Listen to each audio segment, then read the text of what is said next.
საღამომშვიდობის ეთერშია საზოგადოებრივი მაუწყებლის და ევრაზიის თანამშრომლობის ფონდის ერთობლივი პროექტი ევროპული არჩევანი. მე ვახოს ანაია ვარ და წარმოგიდგენთ დღევანდელი გადაცემის თემას. ახალი საარჩევნო კოდექსი, რომლითაც საქართველოში მომავალი არჩევნები ჩატარდება. რა შეიცვალა კოდექსში და უზრუნველყოფს თუ არა ახალი კანონი სამართლიან არჩევნებს. გამართლებულია თუ არა დეპუტატების რაოდენობის 150-დან 190-მდე გაზრდა. რა შეფასებას მისცემს ახალი კოდექსის პროექტს ვენეციის კომისია. დისკუსია საარჩევნო გარემოზე ევროპული არჩევანის სტუდიაში. ხელისუფლება, ოპოზიციური სპექტრი და არასამთავრობო სექტორის მიმართ.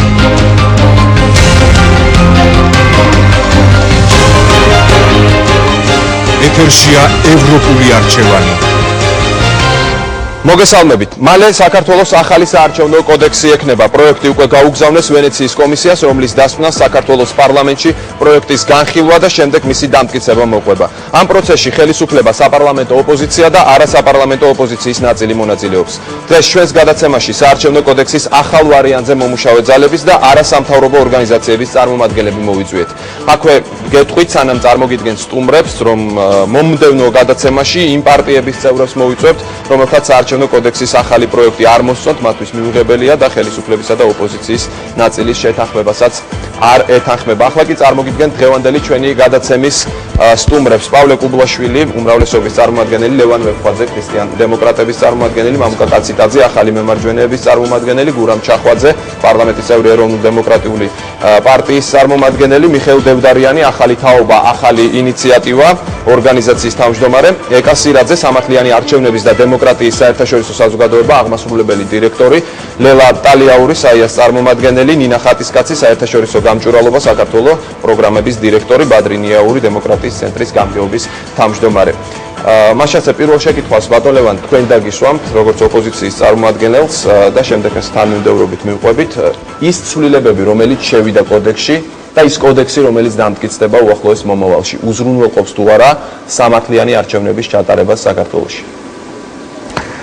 კითხვა არის ძალიან საინტერესო, ძალიან ასე ვთქვათ, მრავალპლანიანი, იმიტომ რომ ამ შემთხვევაში საუბარი არის ჯერ ერთი ცვლილებები არ შესულა, ეს არის შემოტანილი, ინიცირებული, ამაზე კიდე მოგვიწევს დისკუსია, მათ შორის არასამთავრობო სექტორის მონაწილეობით, მაგრამ ფაქტია, რომ ის ცვლილებები არის უკეთესი, რაზე ჩვენ შევთანხმდით და ბუნებრივია ჩვენ საუბრობთ მხოლოდ იმ ნაწილზე, ახლა აი ამ წუთას, რაზე ჩვენ გქონა შეთანხმებული და რაზეც ვართ ხელმოწერილი, იმიტომ რომ შემოტანილ ცვლილებებში არის სხვა თემები, რომელიც არ არის ხელმოწერილი, თუმცა ხელისუფლების წარმომადგენლები გვეუბნებიან, რომ ეს არის ვენეციის კომისიის რეკომენდაცია და ამიტომ არის აი ამ ცვლილებების პაკეტში, თუმცა ჩვენ ვსაუბრობთ მხოლოდ იმ ნაწილზე, რომელზეც ჩვენ ერთად ავიღეთ ყველამ პასუხისმგებლობა. ეს ცვლილებები უზრუნველყოფს იმას, რომ ეს არჩევნები უნდა იყოს უკეთესი, ვიდრე ეს წინა წლებში იყო. საქმე ის არის, რომ ერთი არის ბუნებრივია კანონის მიღება, მეორე არის ამის დაყვანა და ამის აღსრულება. ბუნებრივია ძალიან ხშირად ჩვენ გვაქვს ხოლმე პრობლემა როგორც ერთი მიმართულებით, ასევე მეორე მიმართულებით, ამიტომ ეხლა საუბარი წინასწარ რომ ეს არჩევნები იქნება სამართლიანი არჩევნები, არავინ ამის თქმა ჯერ ძალიან აადრევია, იმიტომ რომ ამას ჭირდება საბოლოო დამტკიცება, ამას ჭირდება დაყვანა. დაყვანა გულისხმობს არა მარტო ასე ვთქვათ სუბიექტებს შორის გარკვეული წესებზე შეთანხმებას, არამედ ნიშნავს 40,000-ზე მეტი კომისიის წევრის მომზადებას, მათ დონეზე დაყვანას აი ამ საარჩევნო კოდექსის ძირითადი ნორმების, რომელიც ახალია, იმიტომ რომ მათ ბევრს დარწმუნებული არ ეს არ ეცოდინებოდ, ამიტომ ეს არის ძალიან გლობალური საკითხი, იმედი გვაქვს და იმედი ვიქონიათ, რომ ეს პროცესი იქნება პოზიტიური, მე პირადად ვარ ოპტიმისტურად განწყობილი. ბატონ მამუკა, იგივე შეკითხვა მაქვს თქვენთან, უზრუნველყოფს თუ არა ეს კოდექსი სამართლიან არჩევნებს. ყოველ შემთხვევაში ქმნის თუ არა იმის საფუძველს, რომ დღეს ვიფიქროთ, რომ მომდევნო არჩევნები იქნება უფრო სამართლიანი, ვიდრე აქამდე იყო. მოგესალმებით, უპირველეს ყოვლისა, მინდა მივესალმო ტელემაყურებელს. მინდა ვისარგებლო შემთხვევით და ღვთისმშობლობა მიულოცო სამართლმადიდებლოს. რაც შეეხება თქვენს კითხვას, მინდა გითხრათ ერთი რამ, რომ საარჩევნო გარემო და მის დამინდობა 10 წლეულების განმავლობაში ითვლება ქართული პოლიტიკის აქილევსის ქუსლად. მე არ გავაგრძელებ და პირდაპირ ვიტყვი, რომ აქ ვინც ბრძანდებიან ყველაზე საუკეთესოდ თუ არა კარგად ჩახედული საარჩევნო თემატიკაში. უკანასკნელი 10 წლეულების განმავლობაში მე არ მახსოვს პაკეტი წინადადებებისა, რომელსაც აგრერიგად პოზიტიური გავლენა შეეძლოს მოეხდინოს საარჩევნო გარემოს გაუმჯობესებაზე. ეს არ არის იდეალური პაკეტი. ეს არც ძალიან კარგი წინადადებებია, მაგრამ ეს არის პაკეტურად წარმოდგენილი წინადადებები, რომელიც პოზიტიურად შეცვლის საარჩევნო გარემოს ოღონდ ჯერ ჩვენ ვართ შუა გზაზე. პოზიტივი დაიწყო იმით, როდესაც შედგა შეთანხმება, თუმცა შეიძლებოდა უკეთეს შინაარსის შეთანხმება შემდგარიყო, მაგრამ დაიწყო პროცესი ამით. ახლა ვართ იმ ეტაპზე, რომ შეთანხმების ყველა საგანი უნდა აისახოს ქართულ კანონმდებლობაში. და მომდევნო ეტაპი იქნება, რომ იმ კანონმდებლობამ უნდა იმუშაოს და რეალურად უნდა, ასე ვთქვათ, აისახოს საარჩევნო გარემოზე. მე შემიძლია ერთი რამ თქვა. როდესაც 1 წლის წინ დაიწყო ეს პროცესი, ამ პროცესს დაერქვა საარჩევნო გარემოს გაუმჯობესებისათვის მოლაპარაკება, პროცესი და ასე შემდეგ. მე შემიძლია ერთი რამ თქვა, გადაწყვეტილად, რომ თუ შეთანხმების პუნქტები აისახა ქართულ კანონმდებლობაში, რაზეც ჩვენ ახლა ვმუშაობთ და ჯერ არ არის თემა დახურული ბუნებრივია. ჯერ საპარლამენტო განხილვებიც კი არ დაწყებულა და მით უმეტეს არ დასრულებულა. მით უმეტეს არ გვაქვს ჩვენ საექსპერტო დასკვნა ვენეციის კომისიიდან. თუ ეს ყველაფერი აისახა ქართულ კანონმდებლობაში და კანონმდებლობამ იმუშავა ისე როგორც უნდა იმუშაოს კანონმა, რისი სამწუხაროდ ხანდახან გვაქვს ცუდი გამოცდილებას რომ კანონი არ მუშაოს, მე ერთნიშნულოვნად და სრული პასუხისმგებლობით ვამბობ, რომ ის გააუმჯობესებს საარჩევნო გარემოს. ის ვერ გახდის ძალიან კარგს, ის ვერ გახდის იდეალურს, ის ვერ გახდის იმ დაგვარს, რომ ჩვენ აღარ ვიზრუნოთ ამ თემატიკაზე, მაგრამ ის ერთნიშნულოვნად იქნება პოზიტიური და ერთნიშნულოვნად იქნება წინ გადადგმული ნაბიჯი. გნებავთ საქმეში ჩახედულს, გნებავთ აქ მყოფს და გნებავთ აქ არ მყოფს, შემიძლია ღია ეთერშიც და ნებისმიერ სიტუაციაში ვეკამათო, რომ თუ შეთანხმების პუნქტები აისახება ქართულ კანონმდებლობაში, ეს იქნება წინ გადადგმული ნაბიჯი. არასაკმარისი, მაგრამ წინ გადადგმული. გასაგებია, ბატონ გურამ, თქვენ რა მიგაჩნიათ ამ შეთანხმების მთავარი მონაპოვარი, რაც ოპოზიცია მოიპოვა, რაც ზოგადად ამ კოდექსში აისახება? მოგესალმებით. მე ვფიქრობ, ეს არ არის მარტო ოპოზიციის მონაპოვარი, მე ვფიქრობ, რომ ეს არის ჩვენი პოლიტიკური სისტემის და პოლიტიკური ცხოვრების მონაპოვარი, იმიტომ რომ ამ შეთანხმებით არ არის ან მოგებული, ან წაგებული.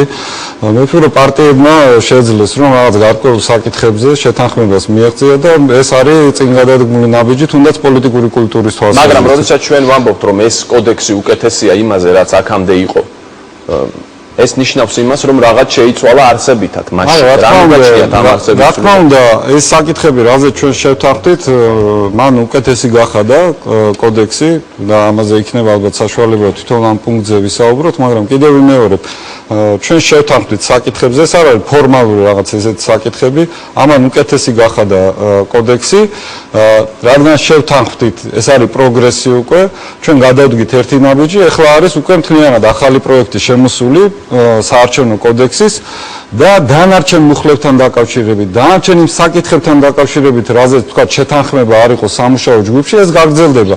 იმიტომ რომ რა თქმა უნდა, ამით არ შემოიფარგლოთ, თუნდაც იმ სამუშაო ჯგუფით. ჩვენ რაღაც რეზულტატი მივიღეთ, შედეგი მივიღეთ, გავაგრძელოთ მუშაობა. პარლამენტი არის ძალიან კარგი, თქვა, ასპარეზი ამისთვის.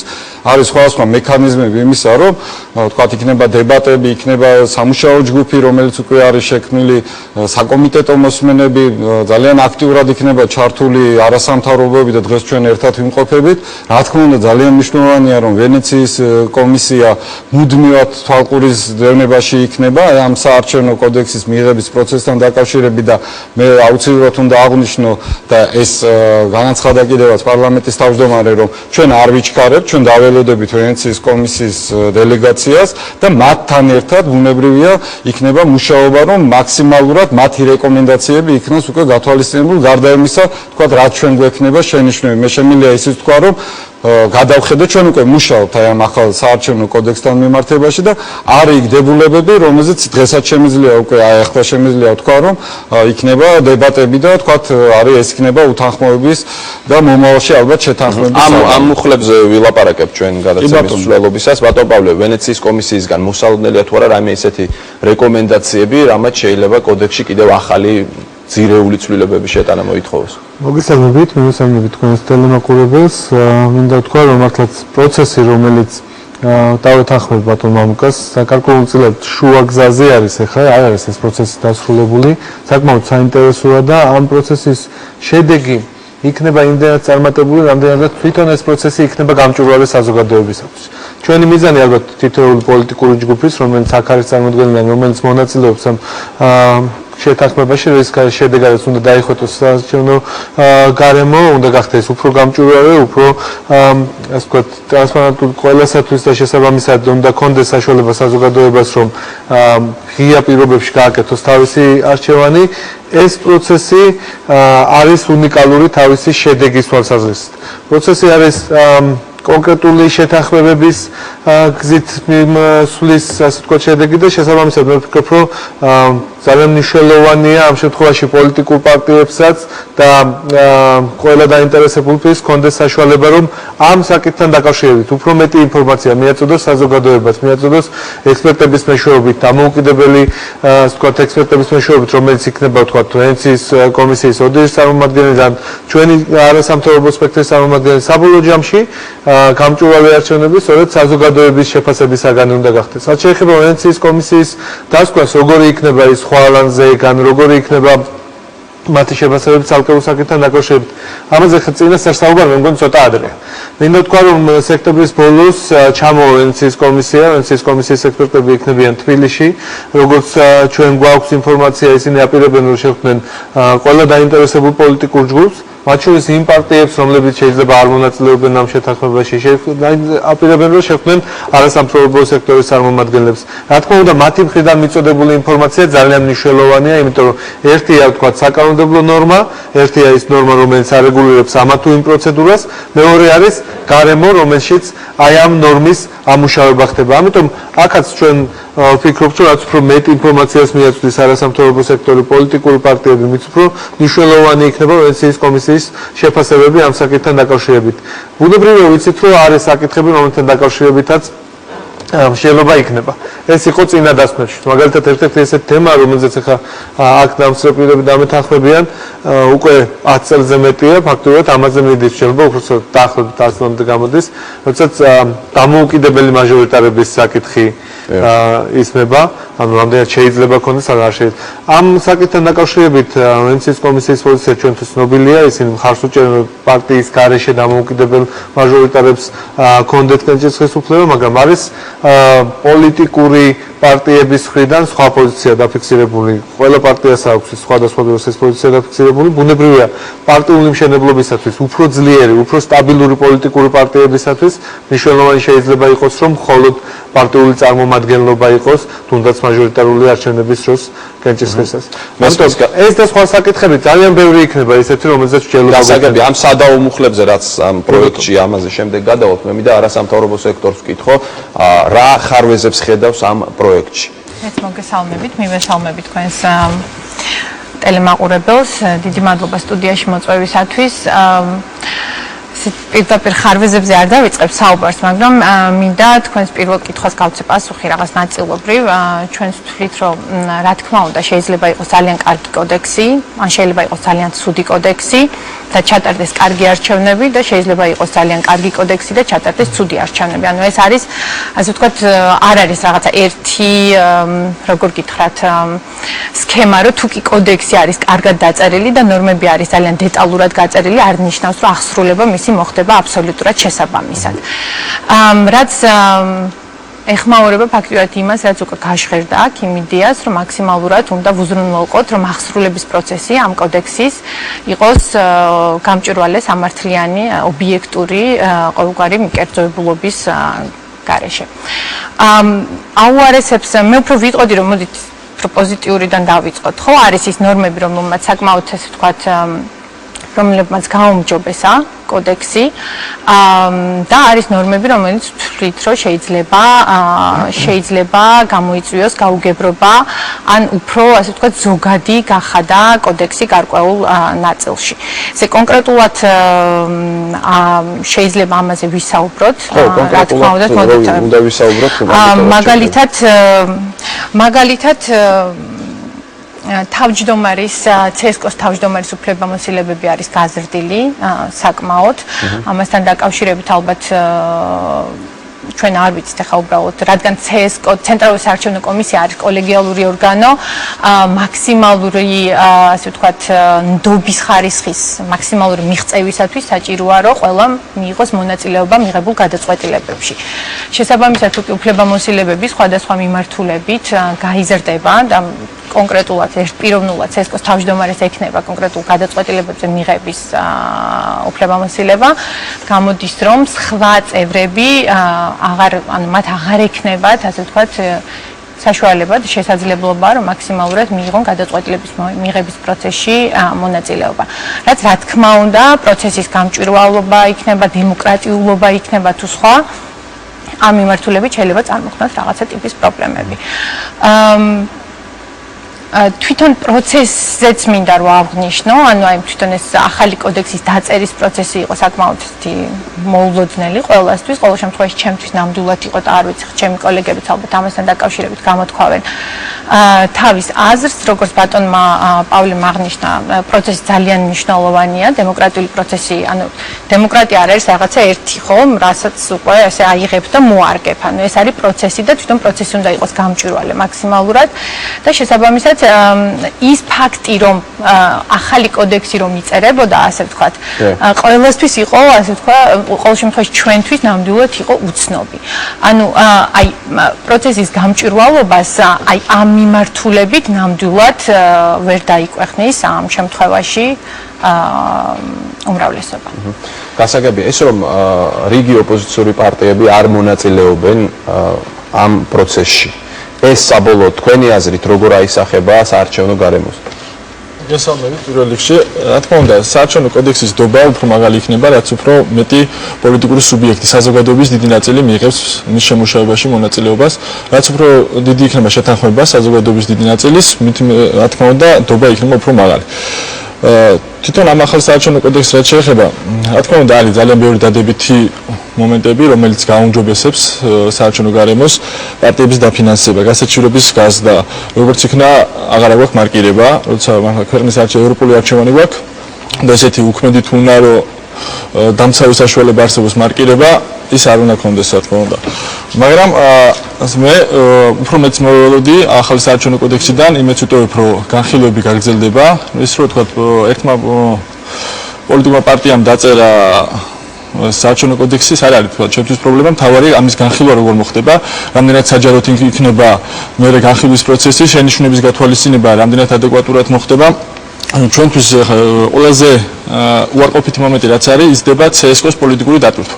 ანუ ცენტრალური საარჩევნო კომისია მოუწევს ძალიან ბევრი პოლიტიკური გადაწყვეტილების მიღება. ჩემი აზრია საერთოდ, რომ CSKO მაქსიმალურად შორს უნდა ედგეს პოლიტიკური გადაწყვეტილებებისგან, რომ არ იყოს დატვირთვა, იმიტომ რომ ყველა პოლიტიკურ პარტიას სურვილი აქვს, რომ ყავდეს წარმომადგენელი მაქსიმალურად მონაწილეობდეს ცენტრალური საარჩევნო კომისიის საქმიანობაში, იმიტომ რომ ის იღებს ძალიან ბევრ მნიშვნელოვან გადაწყვეტილებას, რომელიც ზეგავლენას ახდენს უკვე არჩევნების შედეგებს. CSKO-ს მოუწევს ისეთი გადაწყვეტილების მიღება, როგორც არის მაგალითად მაჟორიტარული ოლქების გადანაწილება, რაც იქნება ძალიან მნიშვნელოვანი საკითხი და ერთ-ერთი გადამწყვეტი მომავალ არჩევნებზე. სამწუხაროა, რომ არ გაიზარდა ცენტრალური საარჩევნო კომისიის მუშაობის წესი, CSKO-ს საჯაროობა მუშაობის წესში და ჩვენ არაერთხელ მიმართეთ რეკომენდაციით, როგორც ცენტრალური საარჩევნო კომისიას, ისევე საქართველოს პარლამენტს, რომ უფრო საჯარო ყოფილიყო ცენტრალური საარჩევნო კომისიის მუშაობა. საქმე იმაშია, რომ როცა უმეტესობა პოლიტიკურ პარტიის წარმომადგენლებს არ ყავს წარმომადგენელი ცენტრალურ საარჩევნო კომისიაში, მაშინ ძალიან მნიშვნელოვანია, რომ ცენტრალური საარჩევნო კომისიის საქმიანობა მიმდინარეობდეს მაქსიმალურად საჯაროდ. რომ არ იყოს ისეთი რაღაც გაურკვევლობა, რომ რაღაც ინფორმაციას იღებდე 9 საათით ადრე, 1 საათით ადრე. უმეტეს შემთხვევაში, როცა მიმდინარეობს ცენტრალური არჩევნების პერიოდში, სხდომას, როდის წარდება ცენტრალური საარჩევნო კომისიის სხდომას, ვიგებთ 1 საათით ადრე. და ხანდახან განსახილველი არის დაახლოებით 100 გვერდიანი დოკუმენტი. ფაქტობრივად წარმოუდგენელია ამ პერიოდში შენ გაეცნო შენიშნების შენიშვნები წარმოადგინო თუ რა ამ საკითხებთან დაკავშირებით. თვლით რომ უფრო მეტად უნდა იყოს ცენტრალური საარჩევნო კომისია ღია, რომ პოლიტიკური პარტიების დაინტერესება ამ პროცესში მონაწილეობაზე იყოს გაცილებით ნაკლები. გასაგებია. და რაც არის ერთი მოკლედ ვიტყვი, შემაჯამელ ოქმებს ანუ აქ არის ახალ კოდექსში ცვლილება, რომელიც ეხება შემაჯამელი ოქმის გამარტივებას, რომელიც ჩვენი აზრით არ არის ამ პერიოდში არ არის სწორი. ჩვენ პირიქით ვთხოვდით მის უფრო გამკაცრებას საარჩევნო შემაჯამებელ ოქმეში უფრო მეტი მონაცემები უნდა იყოს, რომ უფრო ნაკლებად იყოს დარღვევები, ანუ ეხლა ახალი ოქმით უკვე შეუძლებელი გახდება, როგორც ბალანსის დათვლა, ანუ ვთქვათ, რამდენი ბიულეტენი მიიღეს, რამდენი გაიცა, რომ გაარკვიო ეს უკვე ოქმით, ეს უკვე აღარ იქნება. გასაგებია, ბატონ პავლე, პროცესის გამჭვირვალობასთან დაკავშირებით იყო შენიშვნა შემდეგ CSKO-ს პოლიტიკურ დატვირთვას. კალბუტონიკას ვერ დავეთანხმები იმასთან დაკავშირებით, რომ არ იყო ესეთი ინფორმაცია, რომ ახალი კოდექსი იწერებოდა და თუ თქვენ ნახავთ ნებისმიერ ჩანაწერს, რომელიც უკავშირდება ამ საარჩევნო გარემოსთან დაკავშირებით მომუშავე ჯგუფს ან იმ პროცესს, რომელიც დაიწყო ჯერ კიდევ შარშან ადგილობრივი უთანხმოების არჩევნების შემდეგ საქართველოს პარლამენტის თავმჯდომარის განცხადება იყო, იქაც კი დაფიქსირებულია, რომ შედეგად უნდა მივიღოთ არა ცვლილებები, არამედ ახალი კოდექსი, იმიტომ რომ ძალიან ბევრი ცვლილების გამო ეს კოდექსი გადაიტვირთა საკანონმდებლო თვალსაზრისითაც, შესაბამისად ნორმების აღრევა ხდება და ამ შემდეგ. ამიტომ თავისთავად ის რომ ახალი კოდექსი იწერებოდა, ეს თავისთავად გაცხადებული იყო. რაც შეეხება იმას თუ როგორი იყო, თქვა სარედაქციო ჯგუფში მუშაობა ამ საკითხთან დაკავშირებით. ბატონ მამუკაც ალბათ ყველა მე მგონი ვინც აქ არის ესწრებოდა სარედაქციო ჯგუფის ხდომებს. ბოლო ხდომაზე, რომელიც აგვისტოს თვეში გქონდა ჩვენ განვიხილეთ პუნქტობრივად ყველა ის ცვლილება, რომელიც გამომდინარეობდა შეთანხმების აი ამ დოკუმენტიდან. შესაბამისად, ეს ცვლილებები გადავიდა იმ კოდექსშიც, რომელიც გაიგზავნა ვენეციის კომისიაში ექსპერტიზას. ამიტომ ეს არის ჩემი აზრით თავარი, რომ არც ერთი ნაწილი ამ მომზადებისა იმ შეთანხმებას, რაც უკავშირდებოდა, არ ხდებოდა სარედაქციო ჯგუფის და პოლიტიკური პარტიების ჩართულობის გარეშე. რა თქმა უნდა, ეს არ არის ამას ახლა უნდა ხაზი გაუწვო. ეს პროცესიც არ დამთავრებულა. ეს არ ნიშნავს, რომ ჩვენ ყველა საკითხი ამოვწურებთ.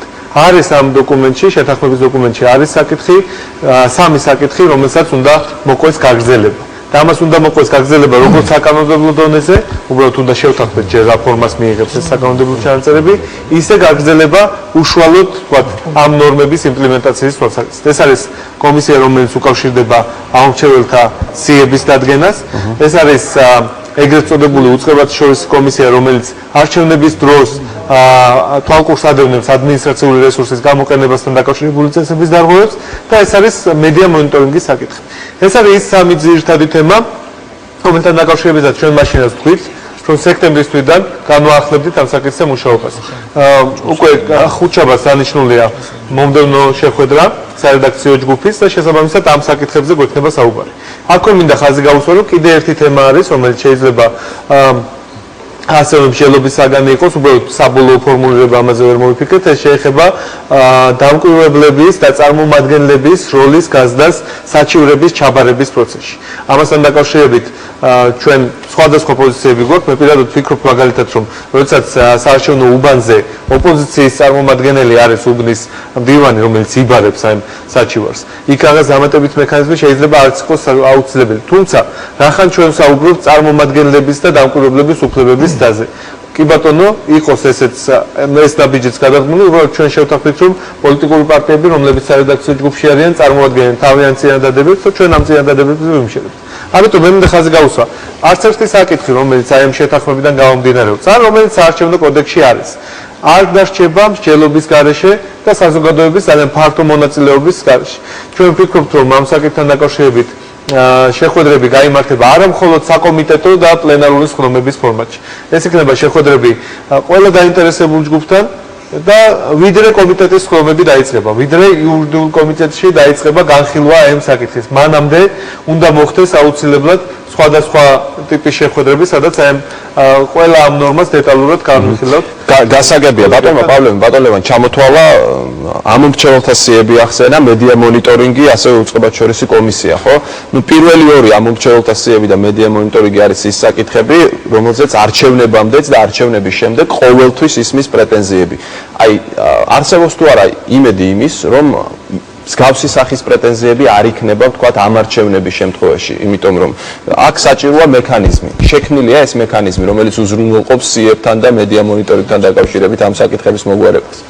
გეტყვით, მაგრამ სანამდე ამაზე გადავალთ, 30 წამიანი შენიშვნა მინდა ბატონი პალიკოს გამოსვლაზე, იმიტომ რომ ჩვენ მართალია შევთანხმდით კონკრეტულ საკითხებზე, ხელი მოვაწერეთ, გავიარეთ ეს დეტალური საკითხები, მათ შორის იყო თემები, რაც თქვენ ახსენეთ, ნაწილი, რომელზეც რომლის მექანიზმიც უნდა განვაგრძოთ საუბარი, მაგრამ ჩვენ არ გვისაუბრია, რომ საარჩევნო კოდექსის პროექტში, რომელიც მომზადებული იქნებოდა ისეთი საკითხები, რომელიც ამ სარედაქციო ჯგუფში ამაზე არ იყო საუბარი და ეს თემები ეხლა წარმოიშვა სწორედაც არასამთავრობო ორგანიზაციების მხრიდან, ანუ ის თემები, რომლებზეც ჩვენ საერთოდ არ გვისაუბრია და ეს არის საარჩევნო კოდექსში და მოგლოდ მიკროს რატომ მოხდა ის, რომ სარედაქციო ჯგუფის გვერდისავლით აღმოჩნდა ეს თემები იმ საარჩევნო კოდექსის პროექტში, რომელიც არის და ჯობდა რომ პოსტფაქტუმ კი არ დაგეყენებინეთ, ასე ვთქვათ, ფაქტის წინაშე, არამედ მანამდე გვემსჯელა, მანამდე წამოგეყენებინათ, მოგეწოდებინათ ეს იდეები და შედახვევა მოეყოთ. კი ბატონო და შემდეგ მედია მოსწრებითა და სექტემბერში. ბატონო ლევან, სარედაქციო ჯგუფი ჩვენ თავიდანვე შევთანხმდით, რომ არის იმისათვის შექმნილი, რომ რაც შეთანხმებაში არის იმ საკითხებთან დაკავშირებით სარედაქციო და საორგანიზაციო საკითხები უზრუნველყოფა. რაც შეეხება თვითონ კოდექსის დანარჩენ საკითხებს. არა, დანარჩენი საკითხები ჩვენ არ ვახერხებთ. არა. ჩვენ ვთქვით, რომ არ იქნება არც ერთი საკითხი, რომელიც იქნება ჩაკეტილი და ვიტყვით, რომ აი ამას აღარ ვეხებით, ან ამას აღარ. გარდა იმ საკითხებისა, რაც შეთანხმებაშია და რაზეც საბოლოოდ თითოეულმა პარტიამ გამოხატა თავის პოზიცია. რა თქმა უნდა, ყველა თემა შეიძლება იყოს გახსნილი. ყველა თემა იქნება მსჯელობის საგანი.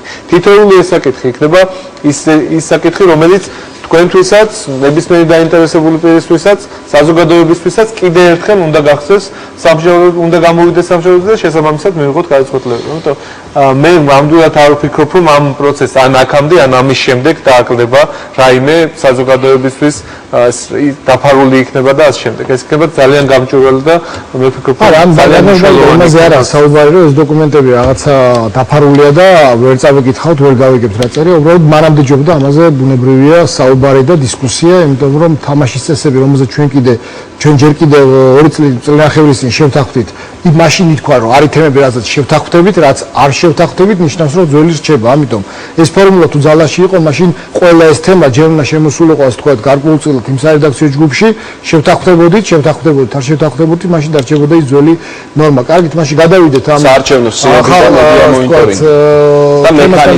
და მექანიზმებთან დაკავშირებით, მე მგონი მექანიზმი კარდაკარის მექანიზმი არის ერთ-ერთი მექანიზმი, რომელთაც შეგვიძლია ჩვენ გამოვიყენოთ. ძირითადი პრობლემა, რომელიც საარჩევნო სიებს უკავშირდება, ნომერი პირველი პრობლემაა. თავარი პრობლემა ეს არის ის ათეული და ასეულად ასობით ადამიანი, რომელიც საქართველოში არ ცხოვრობს და არის ქვეყნის ფარგლებს გარეთ. ჩვენი კოდექსით არის მოთხოვნა, რომ ამ ადამიანს მიუხედავად იმისა, არის თუ არა საკონსულო აღრიცხვაზე და სამწუხაროდ ძალიან ცოტაა საკონსულო აღრიცხვაზე ასული, სულ რამდენიმე ათეული ათასი ადამიანი, მაშინ როცა რამდენიმე ასეულს აღწევს იმათ, ვინც გასულია, კოდექსი მოითხოვს, რომ მის გასული ეწეროს არის გასული საზღვარგარეთ. სამწუხაროდ ეს ნორმა ვერ სრულდება, არ სრულდება ეს მონაცემები, როგორც ჩვენ გქონდა საზღვრის დაცვის დეპარტამენტთან შეხვედრა, გქონდა სამოქალაქო რეესტრთან შემდეგ, ჯერ კიდევ 2000 წელს ისინი გვიმტკიცებდნენ, რომ ეს მონაცემები მათ არ აქვთ. ერთადერთი რაც რჩება, როგორ შეიძლება აღმოაჩინოთ ეს ადამიანი არის თუ არა საქართველოში, არის კარდაკარის პრინციპი, რომელიც მე ვფიქრობ, რომ აუცილებელია უნდა განხორციელდეს და ამაზე ეს კარდაკარის პრინციპი არ უნდა განხორციელდეს ერთხელ ოლქში ან შერჩევით ოლქებში. ყველგან სრული დატვირთვით უნდა განხორციელდეს იმისათვის, რომ ყველა ის მინიმუმი მაინც მე ასე ვფიქრობ, რომ ჩვენ თუ მოახერხეთ და 75-80% მაინც იმ ადამიანების, ვინც საქართველოში არ არის, მათ გასული დავწერეთ, რომ ეს ადამიანები იმყოფებიან საზღვარგარეთ, მე ვფიქრობ, რომ ეს სია იქნება ნამდვილად უკეთესი, ვიდრე იყო წინა სია, იმიტომ რომ მთავარი არის ერთ-ერთი მთავარი, არა მთავარი, მაგრამ ერთ-ერთი უმთავრესი არის სწორედ საფრთხე ყოველთვის იყო, არის და იქნება იმ ადამიანების გვარების გამოყენების, რომლებიც არ იმყოფებიან საქართველოში, არ ჩამოვლენ საქართველოში და ყოველთვის როცა ოპოზიციის წარმომადგენლები წლების განმავლობაში ბოლო რამოდენიმე არჩევნების დროს ითხოვდნენ სამაგიდო წიგნების გახსნას, ვინ მოვიდა, ვინ მოაწერა ხელი, ყოველთვის იყო წინააღმდეგობა, მე არ ვამტკიცებ, რომ მაინდა-მაინც ამ ადამიანის მაგიდო სხვა მისცა ხმა, მაგრამ მაღალი ალბათობით, როდესაც ხელისუფლების წარმომადგენლები ამ სამაგიდო წიგნების გახსნაზე უარს იძახდნენ, ყოველთვის ჩნდებოდა ეჭვი, რომ ცირა მაშინ რაღაცა არ არის წესრიგში და იმიტომ ახსნით. კარგი, მედია მონიტორინგთან დაკავშირებით მედია მონიტორინგს საკაც თემა უნდა შეეხებოდეს არა ძალიან მოკლე ვადაში ერთი კონკრეტული რომელიმე მაუწყებლის მონიტორინგს, აქ საუბარია უნდა იყოს გაცილებით დიდ ვადებზე, უნდა იყოს ყველა ნაციონალურ მაუწყებელზე, იმისათვის რომ სრული სურათი არსებობდეს რა როგორ შუქდება და როცა მაუწყებელს აქვს ბუნებრივია გარკვეული პასუხისმგებლობა აღებელია ის ხდება მონიტორინგში, ჩვენ წინა არჩევნებში ვნახეთ, რომ საზოგადოებრივი მაუწყებლის გაშუქება იყო გაცილებით დაბალანსებული, იმიტომ რომ ის ხდებოდა მედია მონიტორინგში, ვიდრე სხვა მაუწყებლობის. იმედი გვაქვს, რომ როცა ეს მედია მონიტორინგის სქემა იმუშავებს და არა ერთი თვით როგორც წინაზე იყო, არამედ არჩევნების და შეიძლება მანამდე ამაზე უბრალოდ ეს დისკუსიის საკითხია, იმიტომ რომ შეიძლება 2 თვეც ცოტა იყოს. იმიტომ რომ არჩევნების სულ რაღაც 20-25% იღებს ხოლმე გადაწყვეტილებას ბოლო 2 თვეში და მანამდე უკვე გადაწყვეტილი აქვს და გადაწყვეტილია სწორედ მედიაზე, მედიისას თქვა, მედიის მიერ მიწოდებული ინფორმაციის საფუძველზე. ამიტომ ეს ვადებიც ბუნებრივია უნდა იყოს გაცილებით მეტი, ვიდრე აქამდე იყო და ამ ხრივაც დაბალანსდება დაკავშირებით. არის ერთი მუხლი, რომლის მიხედვით ესკო აღარ იქნება ვალდებული არჩევნებამდე ამომრჩეველთა საერთო რაოდენობა განსაზღვროს და გამოაქვეყნოს. ეს რამდენად სწორია თქვენი აზრით საარჩევნო კოდექსში ეს მუხლი? უპირველეს ყოვლისა მეც მომეცით ნება ვახო რომ გადაძახილს შევეხმიანო ბატონი პავლეს ფრაზა რომ სარედაქციო ჯგუფი შეიქმნა იმისთვის რომ შეთანხმების პუნქტები გადატანილ იქნას კანონმდებლობაში ასეა, მაგრამ თვითონ შეთანხმება შეიქმნა იმისთვის, რომ მის ხელმომწერ მხარეებს ყველა თავის წინადადებები ეთქვა და აესახა შეთანხმებაში. ყოველ შემთხვევაში გაემჟღავნებინა მაინც. მით უმეტეს ბევრი თვის განმავლობაში ჩვენ ველოდებოდით ხელისუფლებისაგან, რომ მას წარმოედგინა წინადადებები და ეხლა წარმოდგენილ პროექტში გარკვეულ სიახლეებს ხედავთ. ხა მე ნამდვილად არ დავიწყებ იმის საუბარს, რომ ვიდეო თვალი ეს არის გარღვევა და ვიდეო თვალმა რაღაცა განსაკუთრებულები წარმოადგინა ამ წლების განმავლობაში, ანუ პოზიტივები, მაგრამ ის არის გამჭვირვალეობის ერთ-ერთი თუ ერთადერთი არა საგანი. ამიტომ ამ თემაზე, როდესაც შემოდის სიახლე, ჩვენ ეს არ უნდა გავიგოთ კანონის ინიცირების დროს. ამის და მიუხედავად, სკეპტიკოსების გასაგონად ვამბობ განსაკუთრებით, რომ შეთანხმების პუნქტები იმდენად მნიშვნელოვანია, რომ შეთანხმების პუნქტები ვერ და არ შეეწირება ახალი მემარჯვენეების მხრიდან იმ ნოვაციებს, რომელიც არასასურველად, მაგრამ იქნა წარმოდგენილი ამ ინიცირების დროს. რაც შეეხება თქვენს თემას, რომ CF-თან დაკავშირებით CSKO არ არის, ასე ვთქვათ, ვალდებული რომ გამოაქვეყნოს. საერთოდ ახალი თემა შემოდის, აქ იყო საუბარი სამ თემაზე, კერძოდ CF-ის ფორმირებაზე, ადმინისტრაციული რესურსის შეზღუდვის მონიტორინგზე და მედია მონიტორინგზე. პირველი თემა, ანუ CF-ის ფორმირება სპეციალური კომისიის მიერ საერთოდ ანთავისუფლებს, როგორც ასეთი ცენტრალურ საარჩევნო კომისიას, ასე ვთქვათ, CF-ის ფორმირებიდან. მან უნდა აღასრულოს ის, რასაც გააკეთებს სპეციალური კომისია, თუ კი რა თქმა უნდა შესრულდება შეთანხმების ის პუნქტი, რომელიც ხელმოწერილია რიგი პოლიტიკური პარტიების მიერ. რაც შეეხება იმას, რომ ამომრჩეველს არ ეცოდინება, ან პოლიტიკურ სუბიექტს არ ეცოდინება, ვინ არის და რამდენია სიაში, ეს საერთოდ წარმოუდგენლად მიმაჩნია. მე რას ქვია არ ეცოდინება, ყველაფერი უნდა გამოიკრას. მე საერთოდ ამ დეტალს ჩაუღრმავდები ბუნებრივია, როდესაც სარედაქციო ჯგუფის შეხვედრა მოხდება და ეს ასე ვერ დარჩება, თუ დარჩება ამის ავტორი იქნება ისე როგორც მაგალითად ვიდეო თვალის გაუქმებისა ხელისუფლება და ეს ვერ გახდება შეთანხმების საგანი. რაც შეეხება ერთ თემას, რომ ეს არის ახალი კოდექსი, ეხლა ადამიანს რო სახელი გადაარქვა, ეს იმას არ ნიშნავს, რომ ის ახალი ადამიანია, ხო? ეს კოდექსი 2/3-ზე მეტით ისევ ძველია, მაგრამ არის გარკვეული ცვლილებები. თუმცა ახალი კოდექსი ახალ მემარჯვენეებს განსაკუთრებულად მოგვეწონებოდა, როგორც ასეთი რომ ყოფილიყო, მაგრამ დამაკმაყოფილებლად შეიძლება ჩაითვალოს ის წინადადებები, რომელიც დღესდღეობით არის წარმოდგენილი და მთავარია ერთი რამ, ვახო, რომ როდესაც მე ვთქვი, რომ ჯერ ვარ ჩვენ შუა გზაზე, გულისხმობ შემდეგ რაღაცას, რომ თუ ეს შეთანხმება, რომელიც ერთმნიშვნელოვნად პოზიტივია, მე ამას ზედმეტი გაპრანჭვის გარეშე ვამბობ, არ აისახა კანონმდებლობაში და შემდეგ როგორც ქალბატონი ეკაბრძანებდა, ეს კანონმდებლობა არ ამუშავდა რეალურად, ბუნებრივია, რომ ეს ყველაფერი ამ ყველაფერს პოზიტიური შედეგი ვერ დაერქმევა. ამიტომ დღეს ვინც არ უნდა იყოს საზოგადოების წარმომადგენელი, არასამთავრობო სექტორი თუ პოლიტიკური ოპოზიციის გარკვეული ნაწილი კონკრეტულ ასე ვთქვათ შეფასებებს, როდესაც ახდენს, მე ვიტყოდი რომ ეს არის ნაადრევი შეფასება. ნაადრევია, იმიტომ რომ უნდა შევაფასოთ კონკრეტული პროცესი, როდესაც ის დასრულდება, როდესაც ის აისახება კოდექსში და როდესაც კოდექსი იმუშავებს ასე თუ ისე გამართულად.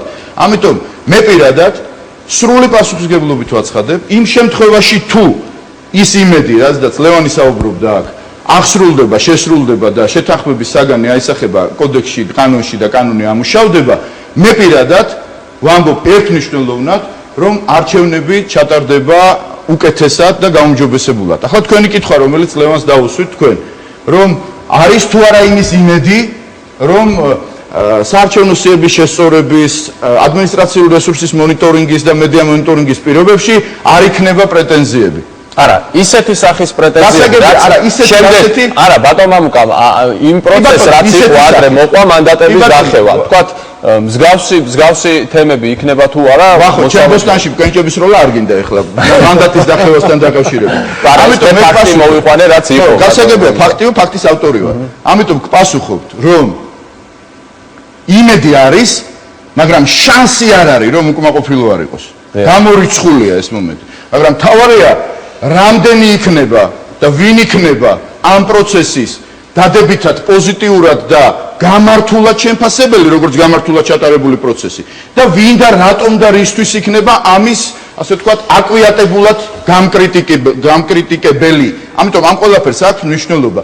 მე კიდევ ერთხელ გეუბნებით, შეიძლება ვიყო პირველი პროტესტის გამომთქმელი, პირველი წინააღმდეგობის გამომთქმელი, თუ ეს შეთანხმება არ აისახა კანონმდებლობაში და თუ კანონმდებლობა არ იმუშავა, მაგრამ მე დღეს გულწრფელად ვამბობ, მაქვს უნდა ძალიან ცუდი გამოცდილება ამ ხელისუფლებასთან ურთიერთობის და ნდობის ხარისხი მაქვს ნულთან მიახლოებული, თუმცა ბოლოს რაღაც სიმპტომები გაჩნდა.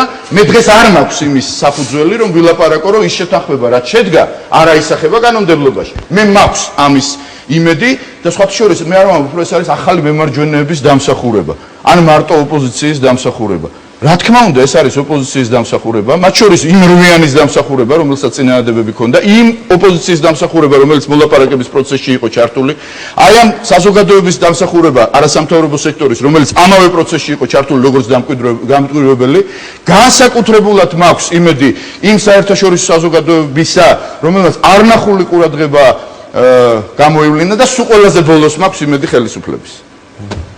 ბატონ გურამ, თქვენც ასეთი თანმიმდევრობით გაქვთ იმედი? თანმიმდევრობას მე შევცვლი. ბატონ გურამ,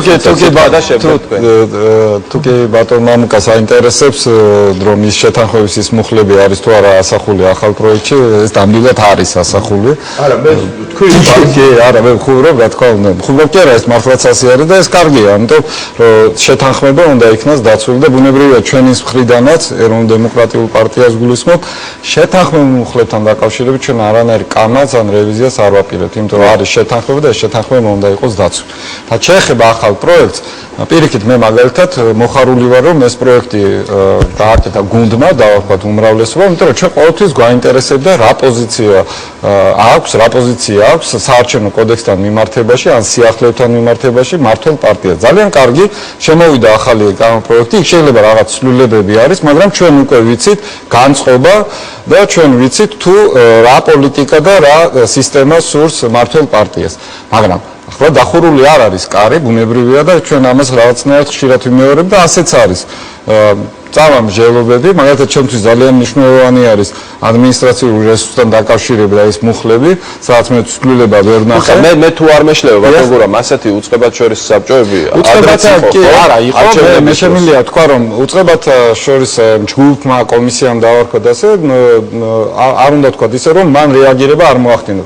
ადგილობრივი თვითმმართველობის არჩევნების დროს იყო რამოდენიმე შემთხვევა, თქვათ, როდესაც სოციალური მუშაკები დადიოდნენ და აშინებდნენ უწევო მდგომარეობაში მოსახლეობას, მოქალაქეებს, რომ თუ ხმას არ მისცემენ მართლ პარტიას, ისინი დაიჯებოდნენ და დაჟის შედეგი იქნებოდა ის, რომ მათ ჩამოერთვებოდათ ეს შემწეობები, რომელსაც იღებენ. ასევე იყო ფაქტები, როდესაც თქვათ, დადიოდნენ და ახალგაზრდებს, რომელიც ჯარში უწევდათ წასვლა, მათაც ასევე აშინებდნენ.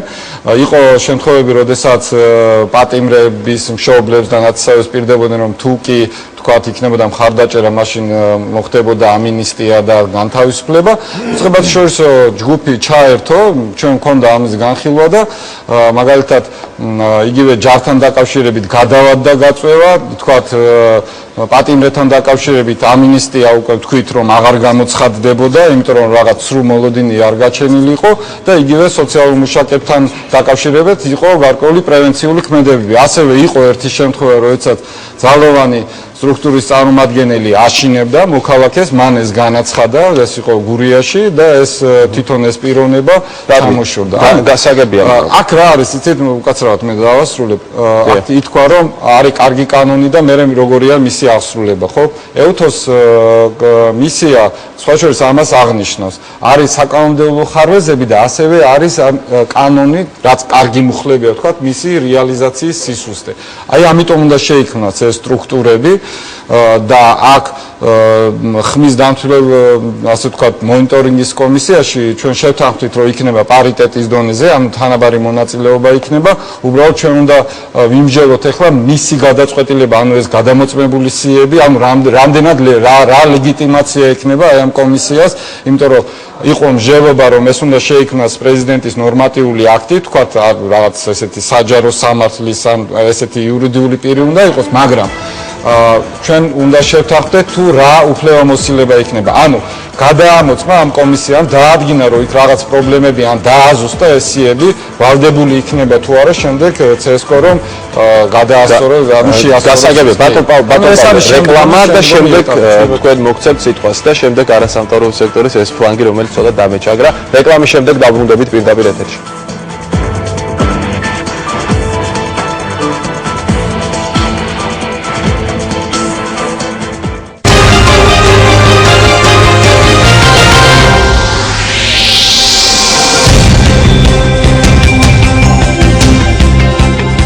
ევროპული არჩევანი კვლავ ეთერშია, ჩვენ ვსაუბრობთ საარჩევნო კოდექსზე, საარჩევნო გარემოზე და ბატონ პავლეს ვაძლევთ რეკლამის შემდეგ სიტყვას, იმიტომ რომ დაგროვდა ბევრი შენიშვნა და შეკითხვა მის მიმართ.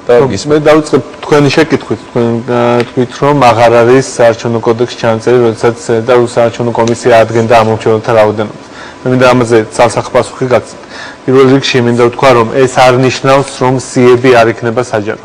ეს არ ნიშნავს, რომ სიები არ გამოქვეყნება და ელექტრონულად არ ექნება ყველა საშუალება, რომ გადაამოწმოს თავი ან ნახოს ვინ არის სიაში, ან როგორი არის სია არჩევნები. მაგრამ ეს ხომ ნიშნავს, რომ საერთო რაოდენობა არ მოწოდინება.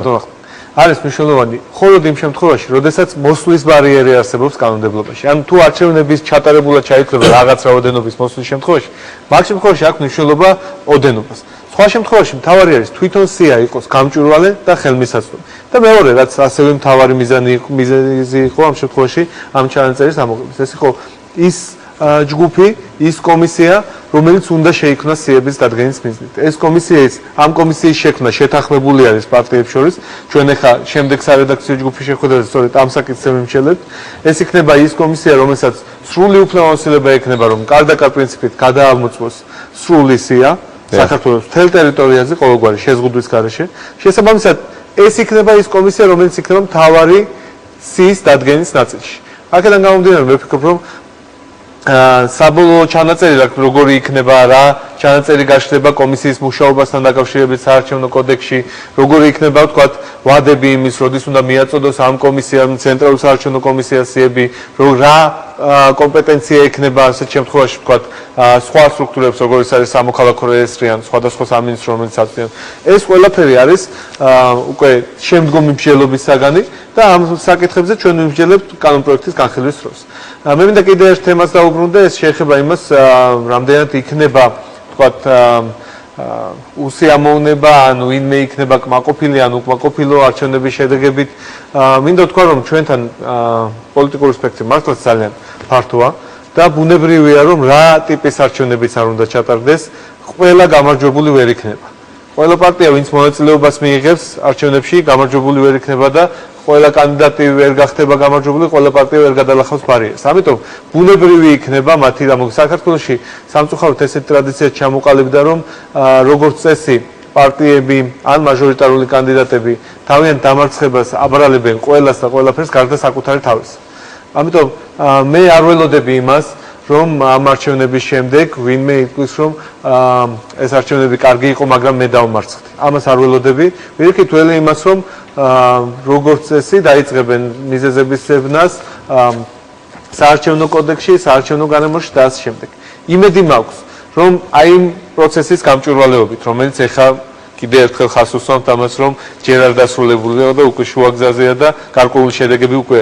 აი ამ პროცესის გამჭვირვალეობით ჩვენ მივახცევთ იმას, რომ ესეთი პრეტენზიები იქნება ან ძალიან ცოტა, ან იქნება აბსოლუტურად უსაფუძვლო და საზოგადოება ზუსტად ეცოდინება, რომ საარჩევნო გარემო იყო ისეთი, როგორც უნდა ყოფილიყო, უბრალოდ ცალკეულ პარტიებს ან ცალკეულ კანდიდატებს არ აქვთ ის ხარდაჭერა საზოგადოებაში, რაც მათ გამარჯვებას მოაპოვებიათ. ამიტომ ჩვენი მიზანი უნდა იყოს სწორედ ის, რომ ეს შეფასებები გააკეთოს საზოგადოებამ. საზოგადოებამ უნდა თქვას, რამდენად სამართლიანია რომელიმე ერთი კონკრეტული პარტიის პრეტენზიები საარჩევნო კანონმდებლობასთან ან საარჩევნო გარემოსთან. შესაბამისად, მე დარწმუნებული ვარ, რომ ამ ცვლილებებით, ამ პროცესის გამჭვირვალეობით ჩვენ მივიღებთ სწორედ საბოლოო შედეგს, რაც მეტი ნდობის სახით გამოიხატება არჩევნების შედეგით. გასაგებია ისევ არასამთავრობო სექტორს გითხოთ, გავდონ ნინა, თქვენგან დავიწყოთ და შემდეგ ზოგადად პროცესზე, კოდექსზე თქვენი შენიშვნები, მოსაზრებები. ბატონო, როგორც იქნება ჩვენც მოგვეცა აზრის გამოთქმის საშუალება და მინდა რამდენიმე საკითხს გამოვეხმაურო, იმიტომ რომ აქ უკვე დისკუსია გაიმართა ამ თემაზე.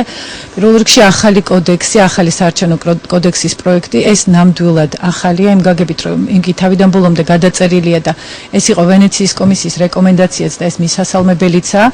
ეს არის უფრო უკეთესად სტრუქტურირებული, უფრო გამართული და მართლაც იმ ძალიან დიდი რაოდენობებით ცვლილებები მასში აღარ იქნება და ჩვენთვისაც უფრო მარტივი წესაკითხი იქნება და რამდენიმე პოზიტიური ცვლილებაც ამაში. თუმცა, როდესაც ვლაპარაკობთ ახალ საარჩევნო კოდექსზე შინაარსობრივად, მე ეს უფრო ხმამაღლა ნათქვამად მეჩვენება, აქ არის რაღაც რიგი ცვლილებებისა შესული, თუმცა როგორც ასეთი თვითონ საარჩევნო სისტემა და გარემო ჩემთვის დიდად არ შეცვლილა.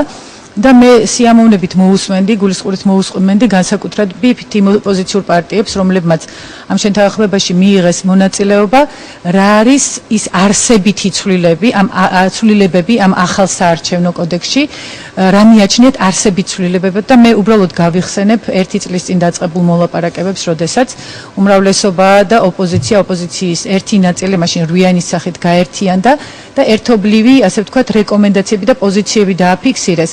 ეს პოზიცია საკმაოდ მრავალფეროვანი იყო, თუმცა ერთ პერიოდში უკვე დავიდა ორ პრინციპულ საკითხამდე, მაშინ ოპოზიციამ რვიანმა ორი პრინციპული საკითხი მარტივად შემოფარგლა აი ესეთი საკითხებით.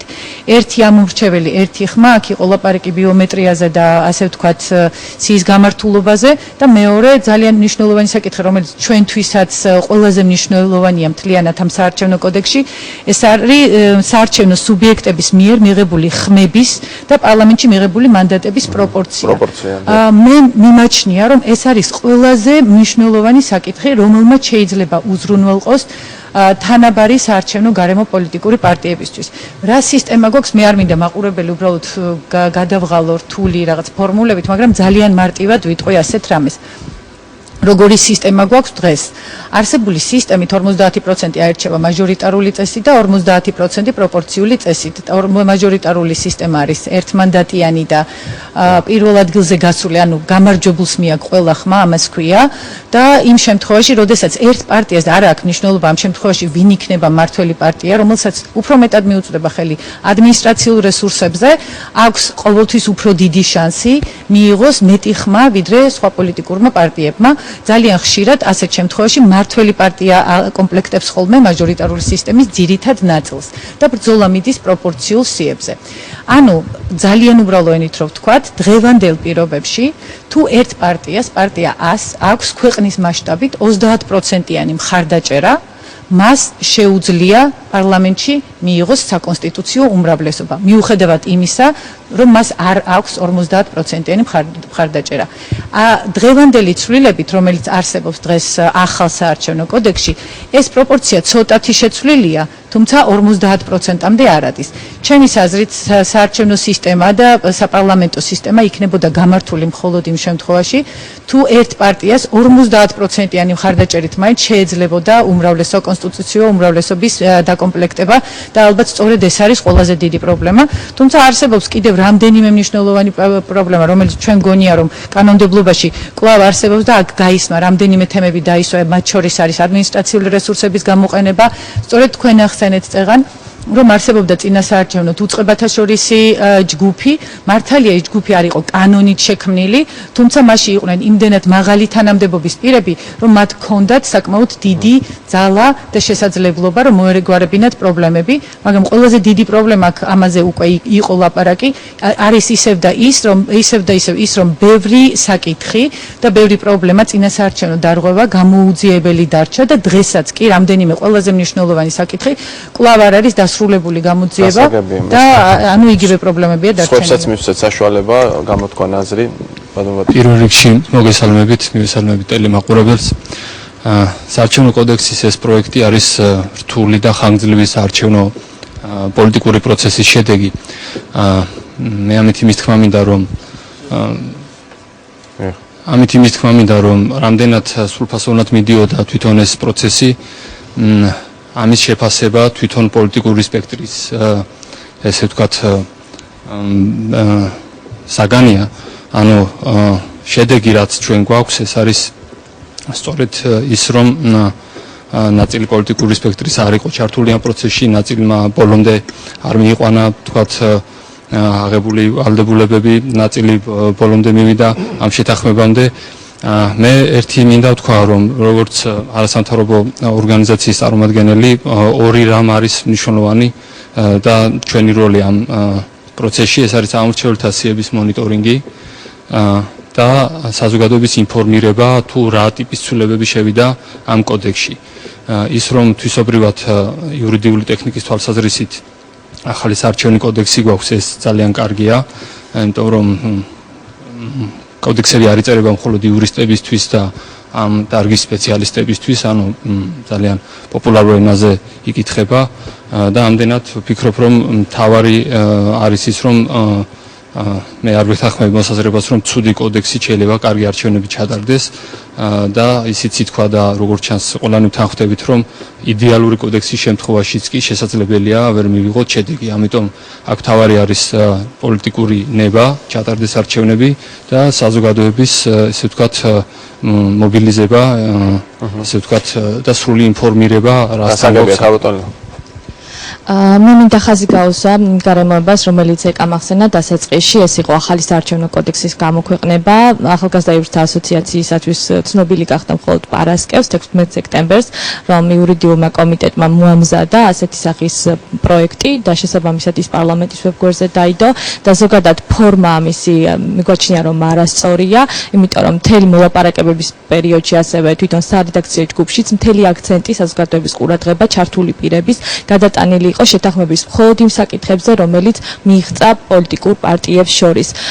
ჩვენის მხრიდან არასამთავრობო ორგანიზაციებმა რომლებიც მუშაობთ საარჩევნო საკითხებზე, გარკვეული მოსაზრებები შევიმუშავეთ შეთანხმების იმ საკითხებზე, რომელსაც პოლიტიკური პარტიები შეთანხმდნენ და ჩვენი დამოკიდებულება, ჩვენი მოსაზრებები გადავუგზავნეთ, მივაწოდეთ მათ და ჩვენ თვლიდით, რომ შეთანხმებაში მიღწეული საკითხების მუხლობრივი ვერსია თავდაპირველად უშუალოდ საკითხებზე ჩვენ მოსაზრება დავაფიქსირეთ, რომ ეს იყო არასაკმარისი საარჩევნო გარემოს რეალურად გასაუმჯობესებლად, ხოლო უკვე მუხლობრივი ვერსიები, რომელიც განიხილებოდა სარედაქციო ჯგუფში 1 აგვისტოს, იყო გადასამუშავებელი და დასახვეწი. თუმცა, როდესაც ვნახეთ უკვე ახალი საარჩევნო კოდექსი, ფაქტიურად კოდექსის პროექტი ეს მუხლობრივი, ასე ვთქვათ, ინტერპრეტაცია მუხლების ჩვეულებრივ ასახულია და გადატანილია ამ პროექტში.